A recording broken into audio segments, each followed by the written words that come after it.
We choose to go to the moon in this decade and do the other things, not because they are easy, but because they are hard.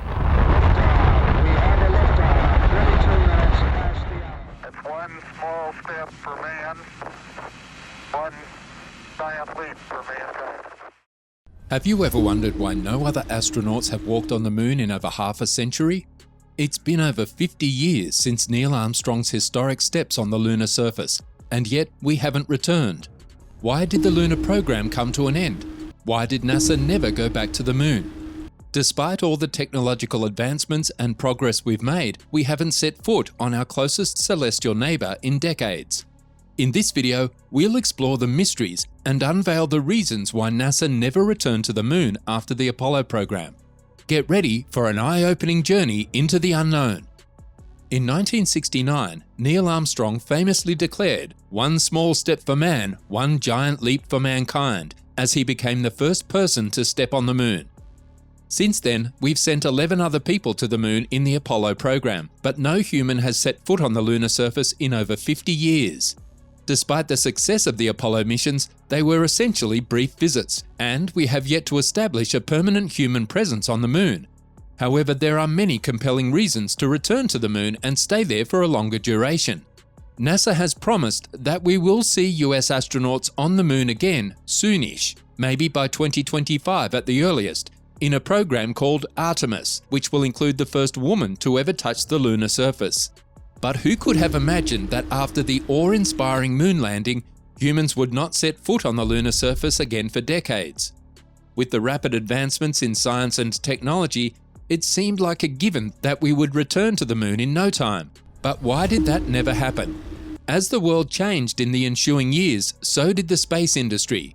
The space race between the US and Russia was one of the most talked about rivalries in human history, with each side trying to outdo the other in technology and military might. It was a thrilling time to be alive and a space enthusiast, as the two superpowers battled it out in the dramatic arena of space. But as tensions between the US and Soviet Union continued to escalate, events such as the construction of the Berlin Wall and the Cuban Missile Crisis only heightened the stakes of the space race. Now imagine the world in 1957, when the most cutting-edge technology was black and white television sets and transistor radios. Then, on October 4th of that year, the Soviet Union launched Sputnik, the first ever artificial satellite into space. This breakthrough was a wake-up call for the United States, as it signified that the Soviet Union had surpassed America in the realm of technology and potentially military power. The launch of Sputnik was both a symbol of progress and a source of fear, as Americans realized that the Soviet Union had the capability to launch a nuclear attack from space. The United States responded by launching its own satellite, Explorer 1, and forming NASA, the federal agency tasked with exploring space. Yet, alongside NASA's program, two national security-oriented space programs were established to gather intelligence on the Soviet Union and its allies. In this way, the race to space became a critical aspect of the Cold War, as both nations sought to establish dominance and outpace the other. However, Russia was not content with their initial success, and they continued to make significant advancements in space exploration through the late 1950s. In 1959, they landed the first space probe on the moon, Luna 2. The following year, Yuri Gagarin orbited the Earth aboard the Vostok 1 spacecraft, becoming the first person to do so. This was a blow to the United States, who responded with Project Mercury, which included a smaller, lighter spacecraft tested on chimpanzees. Although Alan Shepard became the first American in space in May 1961, the Soviets remained ahead. It wasn't until President John F. Kennedy declared in May 1961 that the US would land a man on the moon by the end of the decade that NASA shifted its focus to Project Apollo. John Glenn became the first American to orbit Earth in 1962, and the foundations for the lunar landing program were established by the end of the year. Although Apollo is considered one of NASA's greatest accomplishments, there were setbacks along the way, including the tragic loss of 3 astronauts in a launch simulation in 1967. As the Soviet Union debated the necessity of their lunar landing program and mourned the death of their chief engineer, the United States pushed ahead with their own space exploration efforts. In December 1968, Apollo 8 became the first manned space mission to orbit the Moon, followed by the historic launch of Apollo 11 in July 1969, with astronauts Neil Armstrong, Buzz Aldrin, and Michael Collins. Armstrong famously became the first person to step foot on the Moon, achieving what many had thought impossible.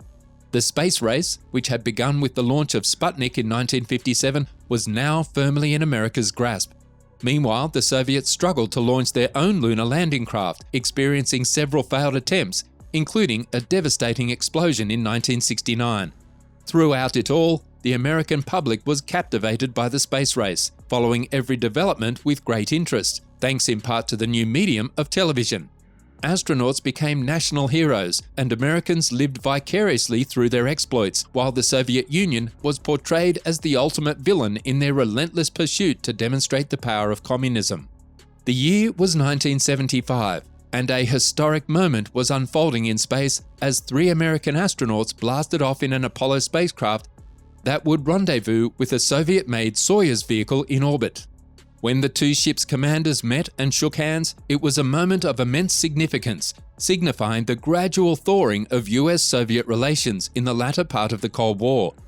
With this event, the trajectory of the space race changed dramatically as the 2 superpowers began to pursue different avenues in their quest for space exploration. Unfortunately, NASA's ambitions of returning to the Moon have been hampered by a series of obstacles, leaving their lunar aspirations unfulfilled. Money is one of the major hurdles in any spaceflight program, especially those involving people. NASA, for instance, faces a steep cost in executing its ambitious projects, which include the James Webb Space Telescope, Space Launch System, and missions to the Sun, Jupiter, Mars, the asteroid belt, the Kuiper belt, and the edge of the solar system. The space agency's budget for 2022 was $24 billion. And the Biden administration aimed to increase it to almost $26 billion in the 2023 budget. However, this amount is divided among all of NASA's divisions, leaving little for other programs. In contrast, the US military is set to have a budget of $858 billion in 2023. Moreover, NASA's current budget is relatively small compared to its past. In 1965, NASA received 4% of the federal budget, while it has been below 1% for the last 40 years. Currently, NASA's budget accounts for only 0.4% of the federal budget, a trend that has persisted for the past 15 years. Have you ever wondered how much it would cost to send a crewed mission to the Moon in today's world?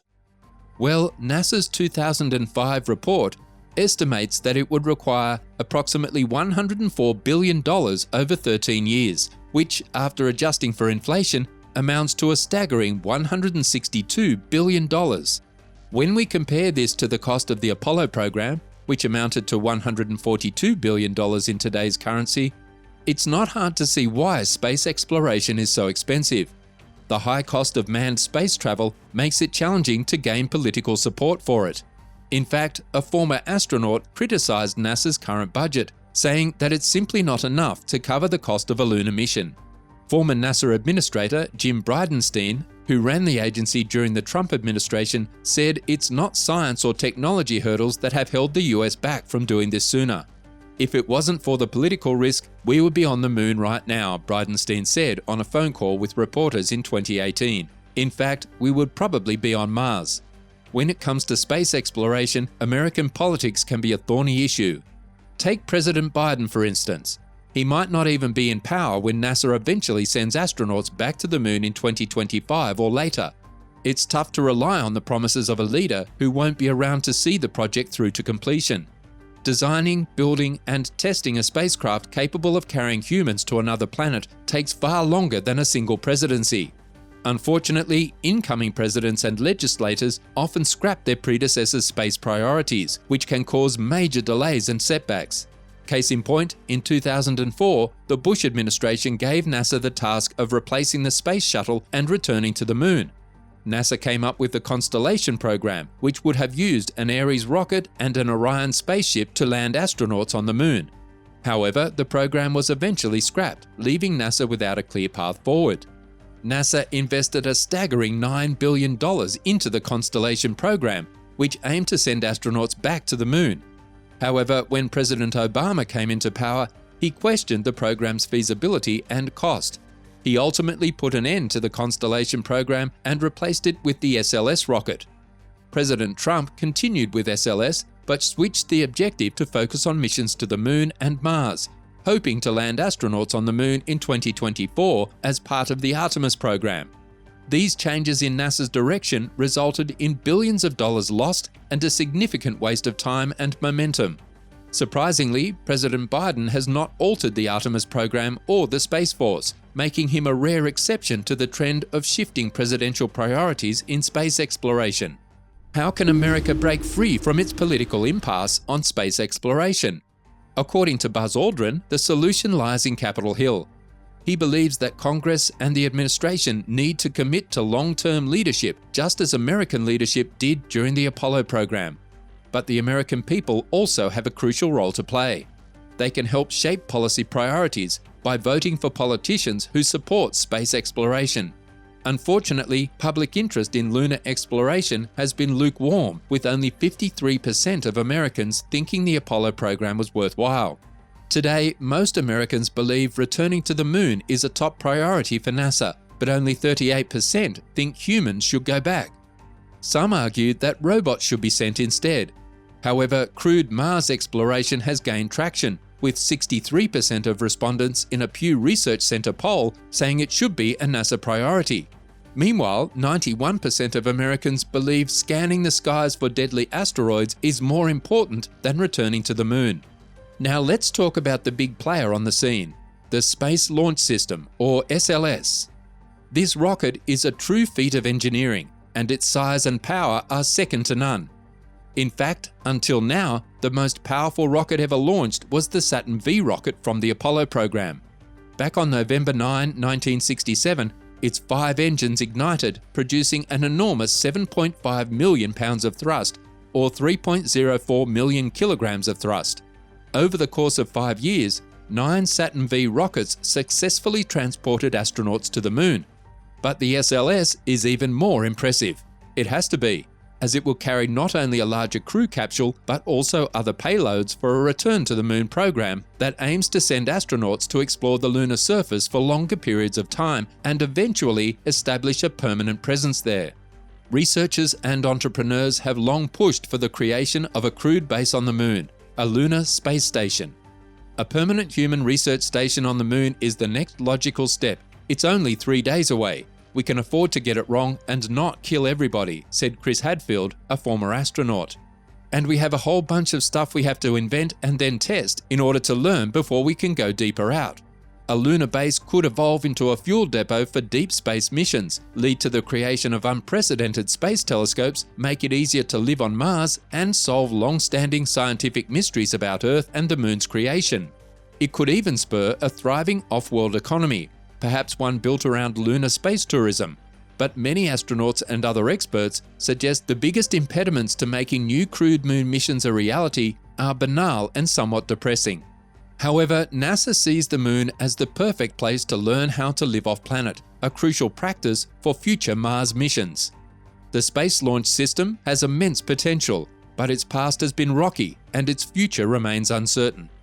According to a 2021 report by NASA's Office of the Inspector General, building a new Moon rocket has taken 18 years and cost $23 billion from 2012 to 2022, with a per-launch price tag of $4.1 billion. The Inspector General warned that relying on such an expensive single-use rocket system could impede NASA's ability to achieve its long-term exploration goals. This warning is particularly relevant as private companies like SpaceX are competing with NASA to reduce per-launch costs and safely reuse boosters. Unlike the SLS, which discards them after a single use, SpaceX has successfully landed and reused its boosters. The Space Launch System has its origins traced back to when former US President George W. Bush announced the retirement of the Space Shuttle fleet on January 14, 2004. The replacement was a heavy-lift rocket and crew capsule for Moon and Mars missions, and despite skepticism that it was nothing more than an election year gimmick, Bush pushed ahead with the plan. Funds were allocated for the Ares V Moon rocket, which would use off-the-shelf components, unlike the Saturn V that was designed from scratch. The rocket's backbone, the core stage, would be powered by 6 RS-68 engines, the same ones used by the private sector Delta IV rocket, and would have 2 solid rocket boosters from the Space Shuttle program on either side. The second stage of the rocket, which would sit atop the first, would be a newer and improved version of Saturn V's second stage. Once the core stage had exhausted its fuel, it would be discarded and the Orion capsule would take over and continue the mission to the Moon. President Bush proposed a budget of $11 billion from NASA's total of $86 billion over 5 years to fund the Constellation program, a deal for space equipment. However, things didn't go as planned, and by the end of the Bush administration, Constellation was way behind schedule and over budget. NASA's own estimates put the cost of a return to the Moon and a follow-up mission to Mars at $230 billion by 2025. President Obama cancelled Constellation and replaced it with the SLS, a program with a practical approach and cost reduction promises. This led to a significant redesign of the SLS, including the elimination of the new second stage and the purchase of a proven upper stage from the Delta IV.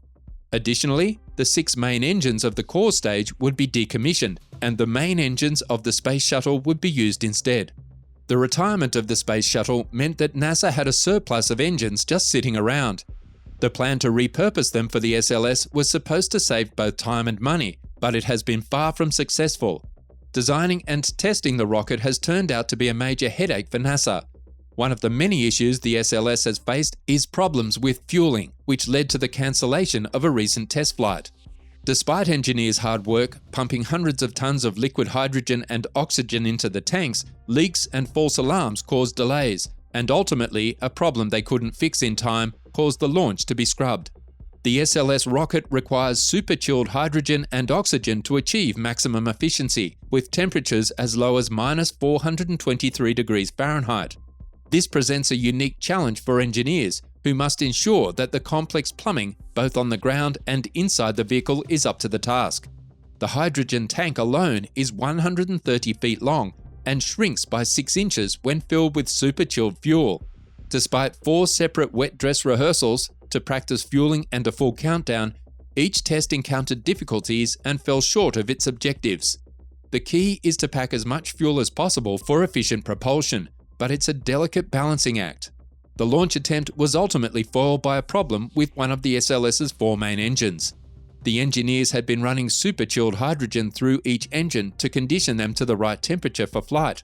Despite their efforts to resolve the issue, one engine refused to cooperate and reach the necessary temperature, and the NASA flight controllers ran out of time. Politics isn't the sole culprit behind the absence of NASA astronauts on the Moon. Another cause is the Moon itself. Despite being a stunning sight in the night sky, it is not a hospitable place. For humans, the Moon is a 4.5 billion-year-old death trap that cannot be taken lightly. Its surface is scattered with craters and rocks that pose a threat to safe landings.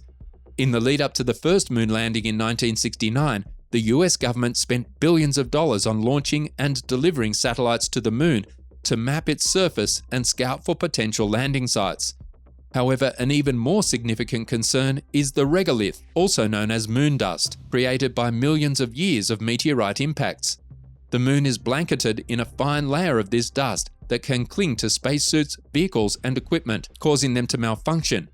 This is a major headache for astronauts, and if NASA wants to establish a permanent habitat on the Moon, it must find a way to deal with this problem. Peggy Whitson, an astronaut who spent 665 days in space, spoke to Business Insider about the issues caused by dust during the Apollo missions. And the Moon is no paradise. It's more like a hostile wasteland that's either boiling hot or freezing cold, depending on whether it's in direct sunlight or not. NASA is developing a fission power system to provide electricity during the long lunar nights, which last about 14 days. While the Moon may be unforgiving, it's also tantalizingly close to Earth and presents an opportunity for us to learn how to live away from our planet. NASA has created spacesuits and rovers that are resistant to the sun and dust, but there are still doubts about whether they're ready for use. Another problem is the lack of young people interested in the field. More kids want to be YouTube stars than astronauts. NASA needs young blood to keep innovation and excitement alive, as evidenced by the average age of employees at the Johnson Space Center, which is currently around 60. Innovation and enthusiasm thrive in the younger generation, and NASA needs them to ensure future success.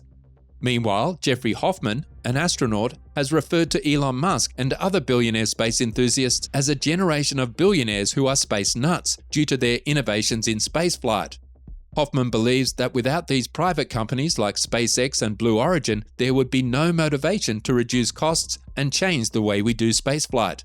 He argues that we are still in the early days of spaceflight and need new transportation, especially if we plan to go farther than the moon. People like Bezos and Musk envision a future where heavy industry is moved off of Earth and the moon becomes part of our everyday economy. SpaceX's Starship launch system could pave the way for affordable lunar visits and possibly beat NASA to the moon. Hoffman believes that the moon will become part of our economic sphere, and we should work towards making that a reality. Astronauts don't doubt whether or not we'll get back to the moon and onto Mars. It's just a matter of when. What are your thoughts on this exciting era of space exploration? Share your comments below.